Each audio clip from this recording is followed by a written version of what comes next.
This video is brought to you by Channel Grim and Grin's own Screams from the Crypt. 20 tales of horror, sci-fi, and suspense. Available now.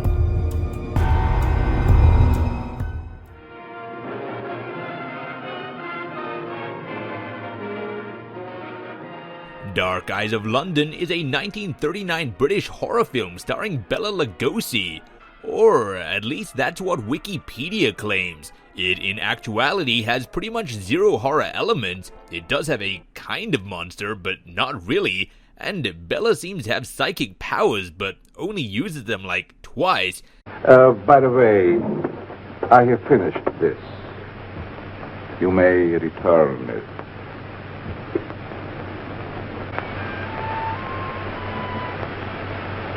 Call on him tomorrow evening. I let him know that you are coming. And the scenes are more awkward than scary. And aside from those two elements, it's really got nothing horror-related going for it. I'm not sure why this film would be considered horror.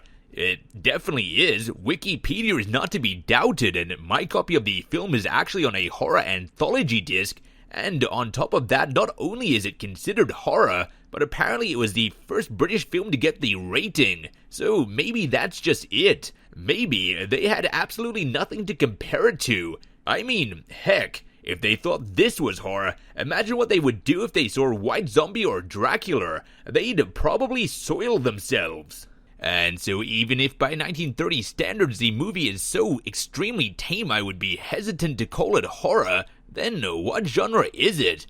Well, I suppose if anything it's closest to a detective mystery. On the other hand, maybe applying the term mystery to it is too liberal a use of the word, as there's very little mystery going on. From the get-go, the audience pretty much instantly knows who the killer is, so there's really not much mystery there. Though the film does have detective crimes and murder, so I'm not really sure what else to classify it as. And I think the filmmakers probably did really want to make a detective movie rather than a horror film, especially considering the main character, who is a detective, is named Holmes. I'm Inspector Holmes of Scotland Yard. Oh, and who's he supposed to be? Dr. Watson? And what's more, I think if it wasn't for the fact that Bela Lugosi was cast in this movie, and he's so very typecast, and they gave him the kind of role that he is in fact typecast for, well, if it wasn't for that, and if they had cast pretty much anyone else in the role, I highly doubt if this film ever, even in the 1930s, would have been considered horror. But let's move on from the question of whether or not the story is horror to actually talking about the story itself. What is it? Well, a bunch of people are turning up drowned in the Thames, and the police aren't sure who is benefiting financially from these drownings.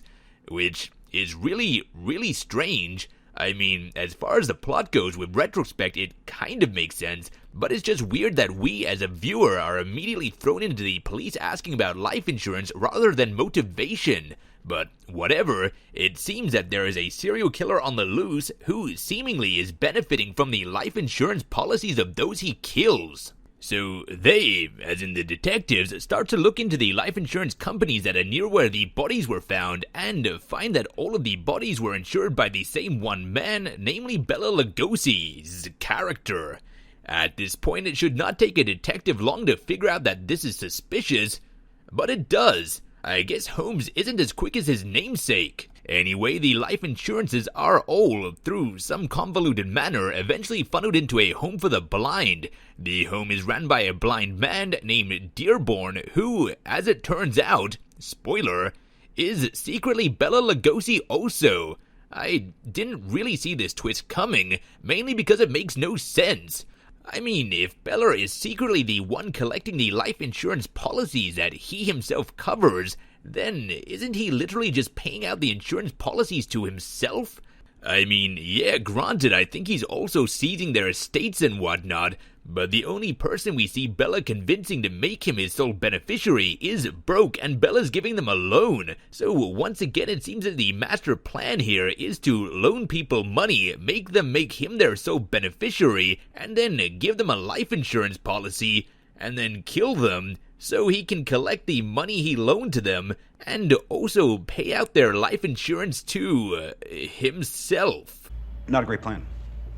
Either way, beyond money, Bella's motivation is, I guess, his secret Frankenstein-style lab. It isn't really entirely clear. He does have the blind in some home working like they're in a sweatshop, so I guess he could be benefiting from that. But that doesn't really rely on his murder insurance scam, so I'm not even sure there's really much of a motivation here at all.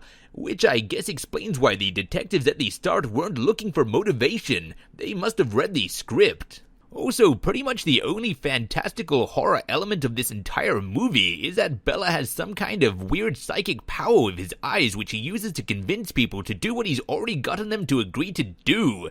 It adds nothing to the movie, and I feel like they only gave Bella's character the ability to do it because they saw him do it in White Zombie and Dracula.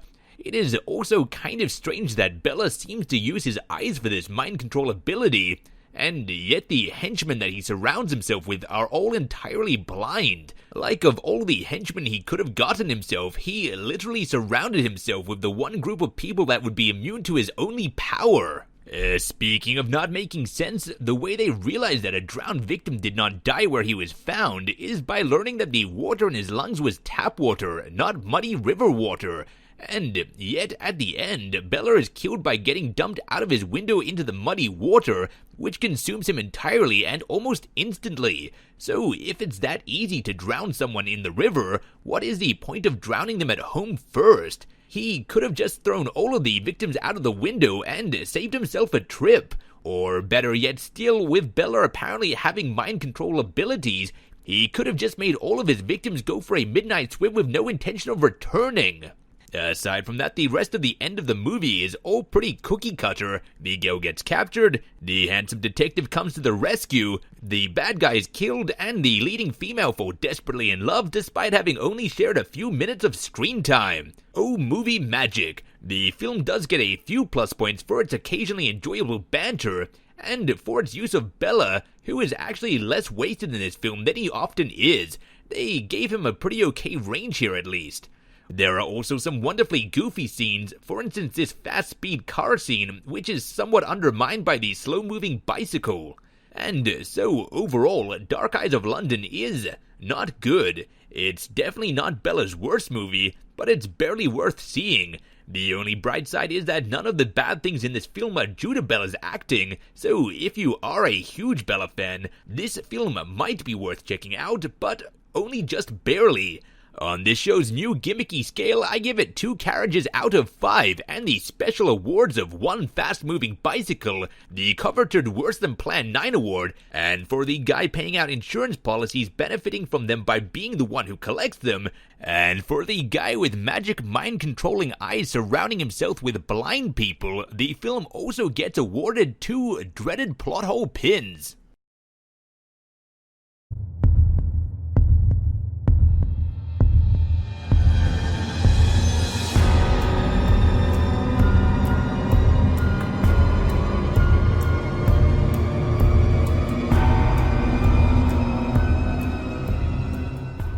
Screams from the Crypt, as heard by Darkwell Bled.